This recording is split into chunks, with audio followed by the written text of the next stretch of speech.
अस्सलाम वालेकुम नाज़रीन, JN न्यूज़ HD के साथ मैं हूं नाइला भट्टी। नजर डालते हैं आज की अहम खबरों पर। टंडोला यार्ड से खबर शामिल करते हैं। डिस्ट्रिक्ट रिपोर्टर सैयद सलीम कमांडो टंडोला यार्ड से। जमात इस्लामी अल खिदमत फाउंडेशन की जानिब से ज़िला टंडोला यार्ड की तहसील झुंडो मरी के कोच मोहम्मद सुनहड़ो में बरसात के मुतासर अफराद में राशन और तरपाल तकसीम किए गए।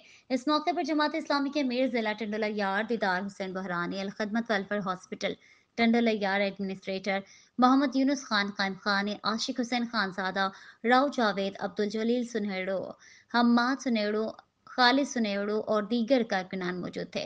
दीदार हुसैन बहरानी, मोहम्मद यूसुफ खान कायम खानी, आशिक हुसैन खानजादा, राव जावेद ने खिताब करते हुए कहा है कि जमात इस्लामी हर मुश्किल की घड़ी में आवाम के साथ खड़ी है। अल खिदमत फाउंडेशन ने पूरे जिला में रिलीफ का काम किया, लोगों को पका हुआ खाना, तरपाल और राशन तकसीम किया और इंशाल्लाह अगले मरहले में मच्छरदानी और राशन की तकसीम को आगे बढ़ाया जाएगा। यूनुस कायम खानी ने मीडिया के नुमाइंदे से गुफ्तगू करते हुए क्या कहा, देखते हैं इस रिपोर्ट में।